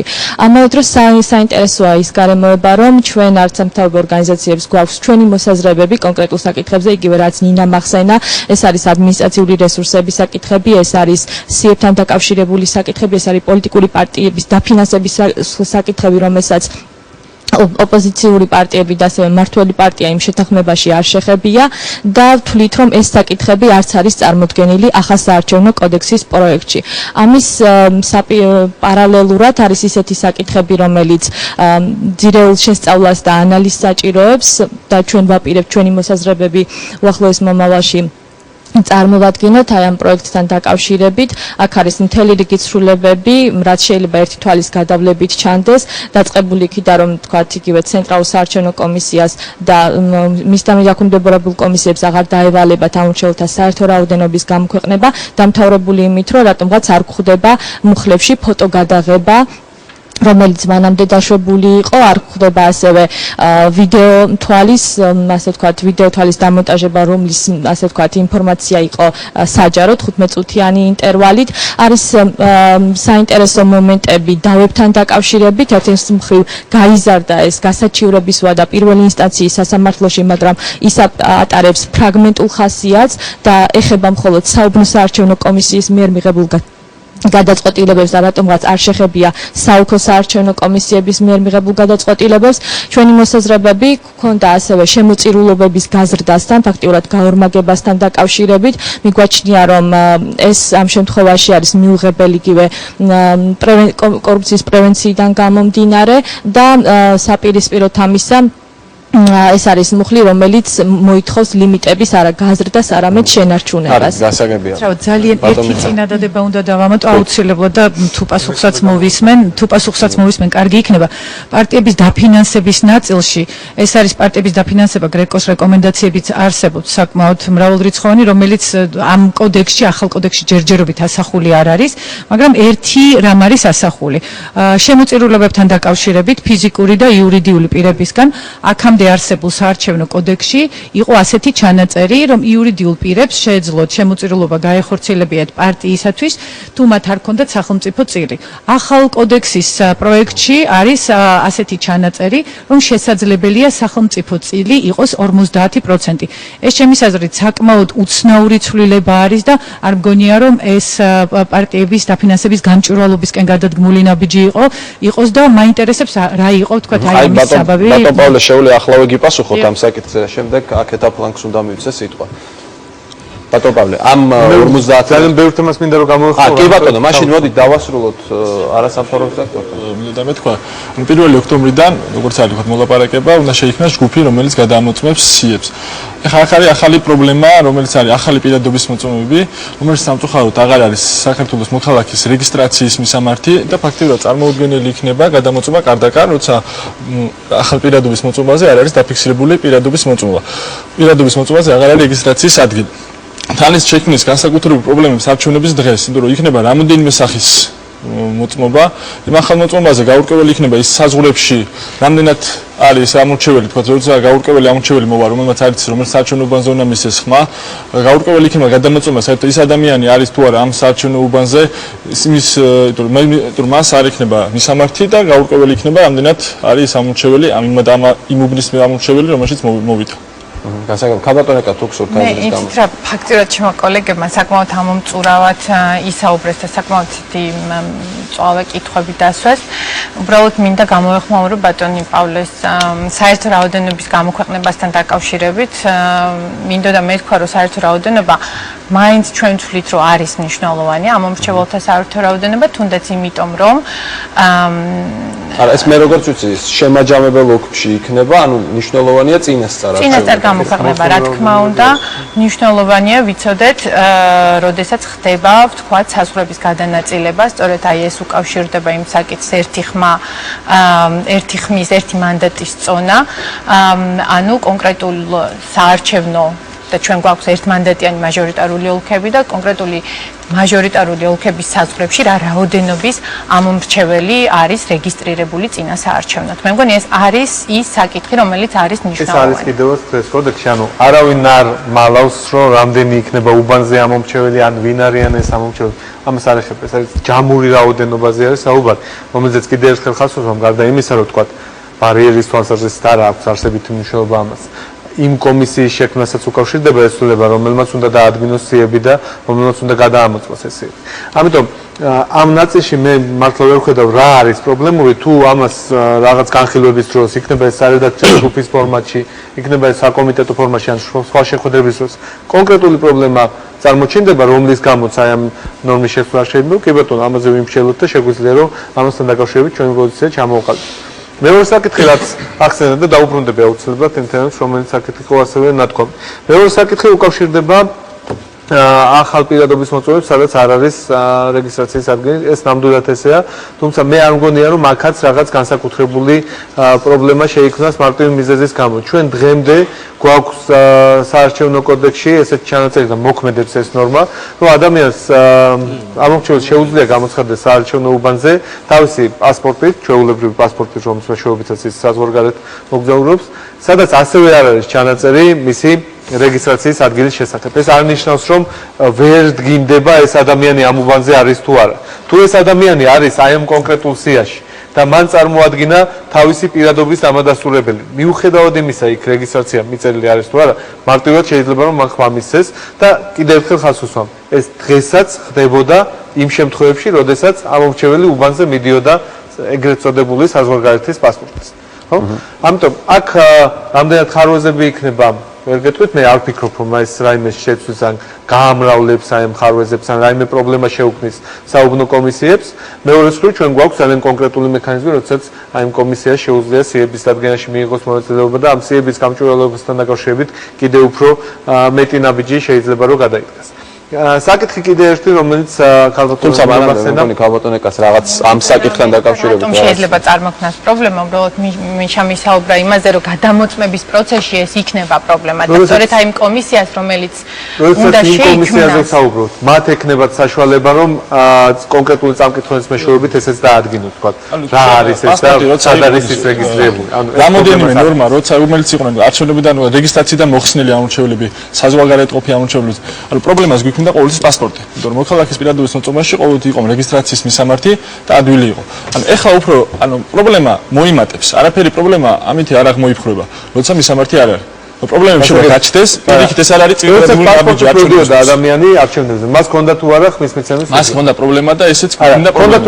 რა თქმა უნდა ჰქონდა, ეს იყო პრობლემა, მაშინ აი ამ სახის და გვარის ადამიანი არის თუ არა აი ამ კონკრეტულ სიაში.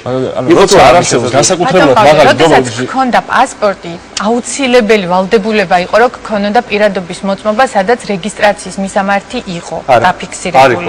ანუ ვერ ავიღებთ საქართველოს პასპორტს თუ არა გვაქვს პირადობის მოწმობა, არის თუ არა ეს ასე? გასაგები კი, ეხაც ესე არის. და სწორედ იმ პირადობის მოწმობაში ფიქსირდებოდა მისამართი. ამაზე საუბარი გადამოწმების პროცესში, ტელემაყურებელი შეცდომაში როა შევიყვანოთ. როდესაც ადამიანი მიდიოდა საარჩევნო უბანზე და მიქონდა პასპორტი. სხვა რაიმე დოკუმენტის წარდგენა მას ევალებოდა?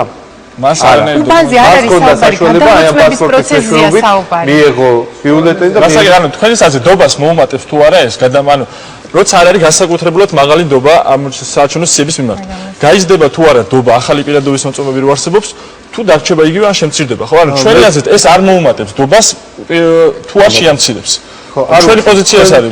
შეფასებას ხო ვერ გავიზიარებ, მე ვფიქრობ, რომ აქ არსებითი ცვლილება არ ხდება, მით უფრო რომ რა მოუმატებს ნდობას აი ამ სიების ნაწილს და ზოგადად არჩევნებს, ეს არის სწორედ ის კომისია და ის სამუშაო, რაც ამ კომისიამ უნდა შეასრულოს. სიების გამჭვირვალეობა და ის შესაძლებლობა, რომელიც თითოეულ ჩვენ მოქალაქეს ექნება, გადაამოწმოს საკუთარი თავის და ნახოს ვინ არის სიები. ბატონო და მე უნდა დავასრულო შემდგომ. კი, ამ საკითხს მიუბრუნდებით აუცილებლად. ძალიან ცოტა დრო დაგვრჩა, მინდა რომ ყველა მოასწროს აზრის გამო. ცოტა დროიდან გამომდინარე შევეცდები რომ მოკლედ თქვა, რაღაც ისეთი შთაბეჭდილება მექნება რომ ჩვენ დაგვავიწყდა რომ ეთერში ვართ, იმიტომ რომ ეს თემები ჩვენთვის ყველაფერი ნიუანსები ცნობილია, მაგრამ ჩვენ გვიყურებს ახლა ტელემაყურებელი, რომლისთვისაც შეიძლება მთლად გასაგები არ იყოს ეს ნიუანსები. მე უბრალოდ მინდა ერთი რამ თქვა, რომ პრობლემები გაცილებით ჩემი აზრით, რა თქმა უნდა, გაცილებით უფრო მეტია სხვაგან, ვიდრე იქ, სადაც ჩვენ საუბრობთ. ეს არის ჩემი აზრი. აი ახლა მაგალითად თქვენ როდესაც საუბრობდით, მე ჩავხედე ცვლილებებში და ვნახე, რომ 71 მუხლის ექვეპუნქტი ამბობს, რომ ერთიან სიაში ამომრჩეველთა რაოდენობა შედის ასე ვთქვათ, ოქმში. საიდან შედის თუ არ ვიცით ეს რაოდენობა? ესე იგი ვიცით, უბრალოდ არ ვაჯამებთ. ანუ არითმეტიკის პრობლემა გვაქვს? ეს არ არის პრობლემა. არითმეტიკას მოუვლი როგორმე დავთვლი ამ სიტუაციას. მეორე, როდესაც საუბარია მისამართზე, პირადობის მოწმობა მაქვს ახალი. არ არის აქ მისამართი, მაგრამ არის პირადი ნომერი. იმ კომისიამ სუფთა ფურცლის პრინციპით კი არ უნდა იმუშაოს. ძველი სიები რო არსებობს, ის უნდა აიღოს, სადაც პირადი ნომერიც არის და მისამართიც არის. შეიძლება, რა თქმა უნდა, ჯობდა რომ აქ ყოფილიყო მისამართი, მაგრამ ეს რომ რაღაც ისეთ გამოუვალ ლაბირინთში შეგვიყვანს, მე ვფიქრობ ასე არის. პრობლემა უფრო სხვაგან არის, ჩემი აზრით და კონცენტრირება ამაზე გვმართებს. ჩემთვის პირადად პირველი რიგის პრობლემა ეხლა ის არის, რომ შეთანხმების ყველა პუნქტი აისახოს კანონმდებლობაში.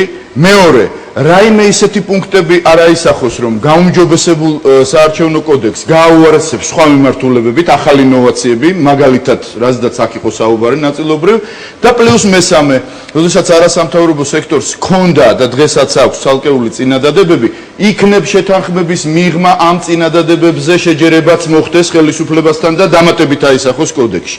მე მინდა ქალბატონ ნინას უთხრა მადლობა, იმიტომ რომ მან დასვა კითხვა მე ესე ჩავთვალე რომ ეს კითხვა თქვენთვის პასუხგასაცემი არ არის, ეს არის უფრო ტელემაყურებლისთვის პასუხგასაცემი, იმიტომ რომ თქვენთან ძალიან ბევრი ვისაუბრია ამ თემაზე და რაში გაუმჯობესდა ეს კოდექსიო. ეგრეთ წოდებული ოპოზიციური რვიანი, რომელიც არსებობდა და რომელიც წარდგა კონკრეტული პაკეტით მოლაპარაკების პროცესში, ამ პაკეტში შესული იყო 8 თემა, 8 მიმართულება. მინდა ვთქვა, 8-ვე მიმართულებასთან დაკავშირებით არსებულ შეთანხმებაში არის პასუხები. არის პასუხი 20%-იანი და არის პასუხი 100%-იანი. რაც შეეხება იმას, რომ ვითხოვდით ბიომეტრიას, დღესაც ვითხოვ მე ბიომეტრიას და დღესაც ველოდები გამონათებას ხელისუფლების მხრიდან, თუმცა უიმედოთ, რომ ბიომეტრიას დათანხმდება, მაგრამ მითხარით, არსებული სიის დატოვება უცვლელად ჯობდა თუ იმ კომისიის მიერ გადამოწყება, სადაც მესამედი იქნება ხელისუფლება, მესამედი იქნება არასამთავრობო სექტორი და მესამედი იქნება ოპოზიცია და სადაც თავმჯდომარე იქნება ოპოზიცია, სადაც ამ კომისიას არ ეყოლება ზემდგომი და რომლის გადაწყვეტილებაც იქნება აუცილებელი და სავალდებულო სამოქალაქო კოდექსისათვის და რეესტრისათვის, რომელიც ხელისუფლების არის და CSKO-სათვის, რომელიც უმეტესად ხელისუფლების არის. რა ჯობია სისტემა საარჩევნო, სადაც თანაბრობა იყო პროპორციულსა და მაჟორიტარულს შორის და ბატონი ხელისუფლება გვთავაზობდა 83 მაჟორიტარულს და 67 უпростоრეთ 67 პროპორციულს ერთ-ერთ ვარიანტში, თუ 83 მაჟორიტარული და 107 პროპორციული, სადაც უპირატესობა პროპორციulis მხარეს. რა თქმა უნდა, ჯობია რომ 2/3 ყოფილიყო პროპორციული და 1/3 მაჟორიტარული, მაგრამ რასაც გვთავაზობდა, იმას ხომ ჯობია. დაფინანსების ნაწილში რაც არის, არ არის ეს შეიძლება იდეალური იმას რაც რვიანი ითხოვდა, მაგრამ ხომ არის რა გარკვეული პროგრესი. მინდა ადმინისტრაციის ნაწილში ჩვენ თავაზობდით ეგრეთ წოდებული პროფესიონალების დაკომპლექტების ჩვენეულ წესს, მაგრამ ის რომ წარმომადგენლებს ბიულეტენების დაცვლის საკითხში და საჩივრების რეგისტრაციის საკითხში ეკნებათ სრული უფლება რომ თანამონაწილეობა მიიღონ შერჩევით პროცესი, არ არის ეს პოზიტივი? მე არ მინდა გავაფეტიშო არსებული შეთანხმება, მაგრამ არც ის არ მინდა დავიბრმავო თავი რომ ეს ყველაფერი არ არის და არ ხდება. პროცედურულ ნაწილში გნებავთ ნაკვეთური ბეჭედზე, გნებავთ გადასატანყუცზე ზედაჭერის დაწესება, გნებავთ ის რომ საოლქო კომისიები არ შეიძლება ადმინისტრაციების შენობებში გათავსდეს, გნებავთ ის რომ თავმჯდომარეს ერთპიროვნულად არ შეუძლია გააძევოს წარმომადგენელი. ეს თუ პოზიტივი არ არის, ან მე არ მესმის რას ნიშნავს საარჩევნო კოდექსის გაუმჯობესება. არ ელემენტარულად სხვადასხვა ენაზე ვსაუბრობ. მე მესმის, მაპატიო ვამთავრებ. მე მესმის თქვენი პოზიცია.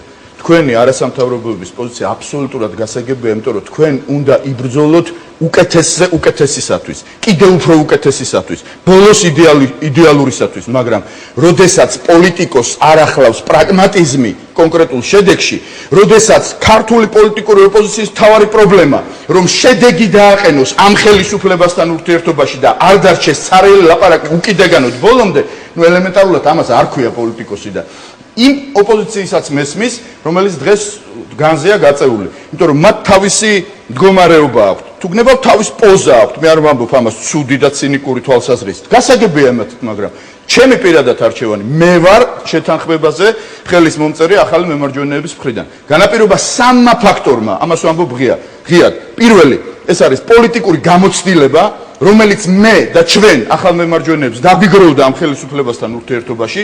მეორე, ეს არის პოლიტიკური გემოვნება, ვისთვის ეს არის რაღაც და ვისთვის არის არაფერი, ანუ ვიღაცას უნდა ყველაფერი და ვიღაცას რაღაცაც კი შედეგად მიაჩნია და მესამე ეს არის პოლიტიკური არჩევანი.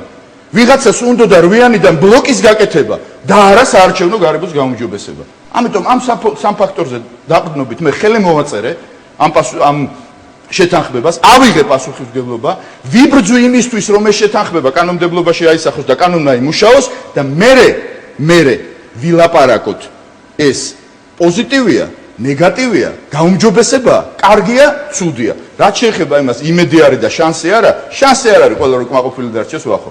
მაგრამ თავარია როგორ წავა ეს პროცესი. მე იმედიანად უყურებ პროცესს მიუხედავად ამ ტიპის ხელისუფლების. გასაგებია ბატონ ლევან თუ გსურთ აზრის გამოთქვა, შემდეგ ბატონ გურამ ძალიან ცოტა დრო დაგვრჩა და შემდეგ ბატონი პავლე უპასუხებს. ხო, ერთ თემას შევეხები, იმიტომ რომ აქ საუბარი იყო გაზრდაზე და ფინანსების, ეს იყო რვიანის შეთავაზება თავის დროზე, როდესაც შემოწირულობების გაორმაგებაზეა საუბარი და ჩვენ მაშინ როცა რვიანი გამოდიოდა, მთავარი არსი მდგომარეობდა იმაში, რომ ჩვენ რაოდენობრივად ძალიან გვიჭირს იმ ადამიანების მოძებნა, რომელიც შეიძლება გვერდში დაგვიდგენ და შემოწირულობა გააკეთონ, მაგრამ მათ აქვს ზედაჭერი, ანუ აქ შეიძლება იყოს 2-3 ადამიანზე, მაქსიმუმ 5 ადამიანზე და მათ აქვს ზედაჭერი, მაშინ როცა შეუძლია უფრო მეტი შემოწირვა, რაც შეეხება ხელისუფლებას, აქ რაოდენობასთან დაკავშირებით პრობლემა არ აქვს. ისინი 100 თუ იქნება 50 შემოწირულობა 60,000 ვთქვათ ლარიანი, პირობითად ვიძახი. ყოველს მოძებნიან 100 პიროვნებას 30,000 ლარიანს. ჩვენ ეს პრობლემა რაოდენობრივად, ხო, ეს პრობლემა რაოდენობაში გვაქვს და შესაბამისად ეს იყო მთავარი დავამთავრებ თუ შეიძლება. დავამთავრებ. როდესაც ეს რვიანი როცა ამაზე მსჯელობდა, მაშინ შევთანხმდით სწორედ რომ მოდი ჩვენ მოახერხოთ და ინდივიდუალურ შემოწირულობა გავზარდოთ, იმიტომ რომ ჩვენ რაოდენობრივად იმ სუბიექტების, როგორც შემოწირულების მოძებნა ყოველთვის გვიჭირს და საბოლოო ჯამში ვიღებთ იმ სურათს, რომელიც გვაქვს, როდესაც ეს პრაქტიკულად დაახლოებით არის შესაძლებელი, რომ ჩვენი დაფინანსება ოპოზიციური პარტიების გავზარდოთ დაახლოებით 2-ჯერ. აი ამ შემოწირულობის 2-ჯერ გაზრდის პირობებში. ეს იყო რვიანის პოზიცია, შეგიძლია ნახოთ ეს ჩანაწერი, მე მაშინ არ მახსოვს განსაკუთრებული ასე ვთქვათ საწინააღმდეგო და განსხვავებული აზრი ამ თემასთან დაკავშირებით. არ ვიცი, შეიძლება მაშინ არ მიაქციეთ ყურადღება, ყოველ შემთხვევაში ეხლა ეს გახდა სადისკუსიო თემა. ეხლა რაც შეეხება სხვა საკითხებს, დრო გვაქვს ძალიან ცოტა სამწუხაროდ ამ თემაზე, მოდი ნუ მოვახდეთ კონცენტრირება, რომ კოდექსის გაგრძელდება ამაზე დებატები და კიდევ ვისაუბროთ. რაც შეეხება ზოგადად პოლიტიკურ თემას, მე განვაგრძელებ იმას, რაც მამუკამ თქვა, იმიტომ რომ ვიყავით ჩვენ არჩევანის წინაშე, არ მიგვეღო ყველაფერი, არ მიგვეღო არაფერი.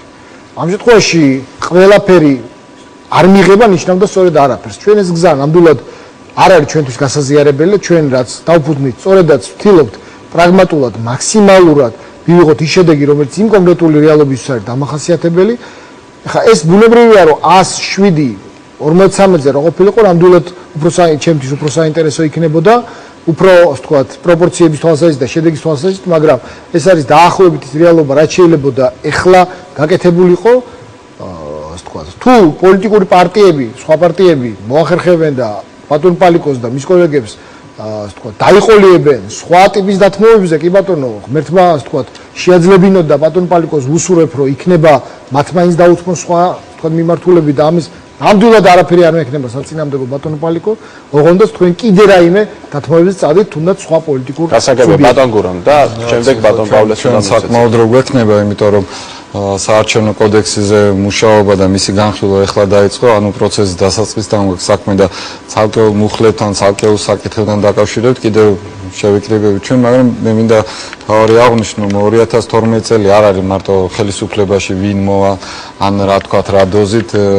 ძალიან მნიშვნელოვანია როგორ ჩატარდება, ხომ ამაზეა საუბარი და რამდენად თავისუფალი იქნება ჩვენი მოქალაქეები აი ამ არჩევანში და რამდენად დემოკრატიულად ჩატარდება და ჩვენ ახლა ვიმყოფებით ევროპული არჩევანი არის ეს გადაცემა და თუ კი ისე კარგად არ წავიდა საქმე, როგორც ყველა ჩვენ იმედი გვაქვს რომ ასე იქნება, მაშინ ჩვენი ეს ევროპული არჩევანიც იქით გადაიწევს, ან iluzia გახდება, იმიტომ რომ ჩვენ პრობლემები შევექნება იგივე ევროკავშირთან, იგივე ჩვენს პარტნიორ ქვეყნებთან და ეს არის ის ფასი, რომელიც ჩვენ შეიძლება მოვიყოთ სუდად ჩატარებული არჩევნების შედეგად. ამიტომ ამ პროცესში აი ეს პასუხისმგებლობით უნდა იყოს აღჭურვილი ყველა პოლიტიკური პარტია და ჩემი აზრით უნდა ვიყოთ რეალისტები, იმიტომ რომ არ არის ყოფნა არ ყოფნის საკითხი, იმიტომ რომ ეს არის ჩვეულებრივი პოლიტიკური პროცესი და არ შეიძლება რომ ჩვენი საზოგადოება შეცდომაში შევიყვანოთ და რაღაც სრულ მოლოდინები გაუჩნდეთ მას. ეს არის ჩვეულებრივი სამუშაო ვითარება, ვიმუშაოთ, სამუშაო ბევრი არის და დრო გვაქვს იმდენი რომ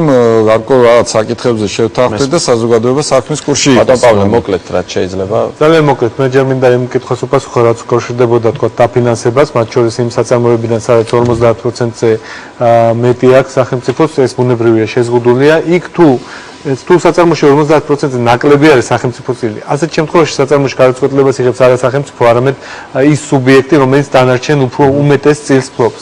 აქედან გამომდინარე შეიძლება იყოს ეს ცვლილება ლოგიკური, თუმცა თუ ამაში თქვენ ხედავთ რომ რაღაც მნიშვნელოვანი შეიძლება იყოს პრობლემები, გვიმსჯელოთ ამაზე, ჩვენ შეგვექნება აუცილებლად შეხვედრა არასამთავრობო სექტორთან ამაზე ვისაუბროთ. ისევე როგორც მე მინდა ახალგაზრდა იურისტთა ასოციაციის წარმომადგენლებს გამოვეხმაურო, ძალიან საინტერესო წინადადებები არის შეფასებებიც. მე ვნახე თქვენი დოკუმენტი არასამთავრობო სექტორის მომზადებული, რომელიც გარკვეულ შეფასებებს აკეთებდა შეთანხმებასთან, ან წარმოქმნილი წინადადებებთან დაკავშირებით. ძალიან კარგია თუ ესეთი საქმიანი დამოკიდებულება იქნება დარჩენილი პროცესის განმავლობაში. ჩვენ მზადავართ თითოეულ ამ პუნქტთან დაკავშირებით, ჩვენი პოზიციები წარმოვადგინოთ და გავცვალოთ ჩვენი ინფორმაციები.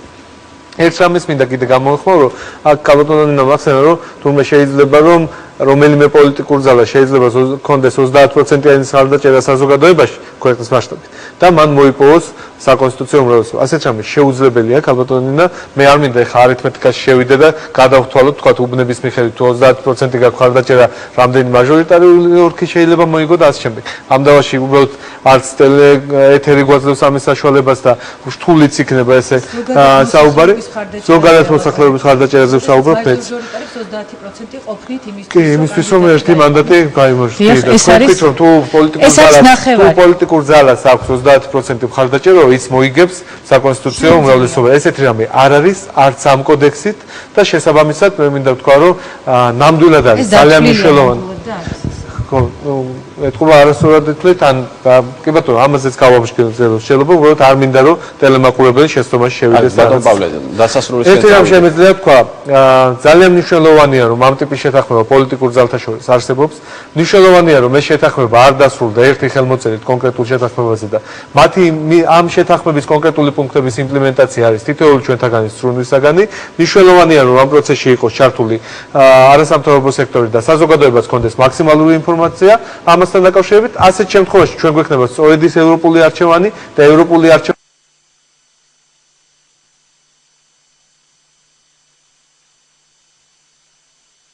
ერთი წინ გადადგმული ნაბიჯი ჩვენ ქვეყანაში სახელმწიფოები რო შენობენ. გასაგებია, ძალიან დიდი მადლობა მინდა გადაგიხადოთ ყველას გადაცემაში მონაწილეობისთვის. მე შევახსენებ ჩვენს ტელემაყურებელს, რომ დღეს ვისაუბრეთ საარჩევნო კოდექსზე. ევროპული არჩევანის სტუდია ასევე მომდევნო გადაცემაში დაეთმობა იმ პოლიტიკურ ძალებს, რომლებიც არ მონაწილეობენ ამ პროცესში, რომელზეც დღეს ვისაუბრეთ, ან ალტერნატიულ პროექტზე მუშაობენ, ან კიდევ სხვა მოსაზრებები აქვთ. მოკლედ ამ თემას კიდევ ერთხელ მიუბრუნდებით მომდევნო გადაცემაში. ახლა კი რეკლამაზე გავალთ, რეკლამის შემდეგ 2004 წლის 1 მაისი, ყველაზე მასშტაბური გაფართოება ევროკავშირის ისტორიაში. რეკლამის შემდეგ თქვენ მოისმენთ ევროკავშირის ისტორიიდან საინტერესო ფაქტებს.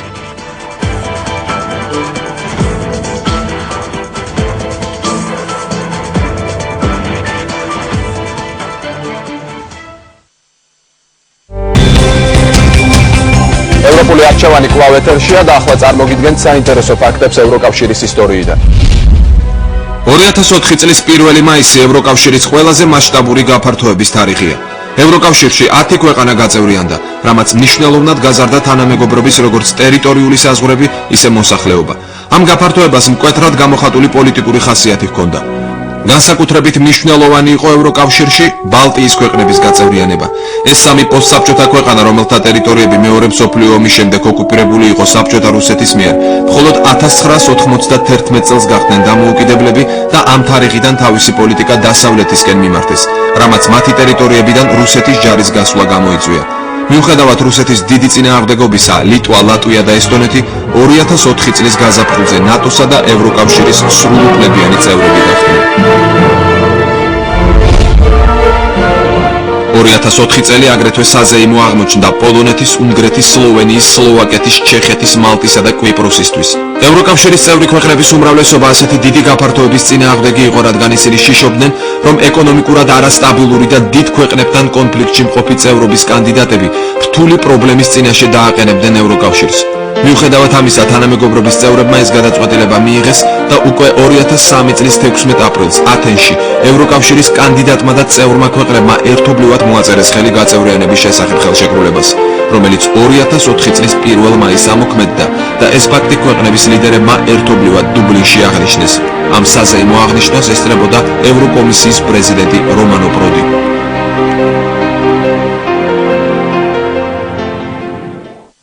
დღევანდელი გადაცემა ამით დასრულდა. ევროპული არჩევანი გემშვიდობებად მომავალ 4 შაბათამდე საღამოს 10 საათამდე პირველ არხზე. ნახვამდის.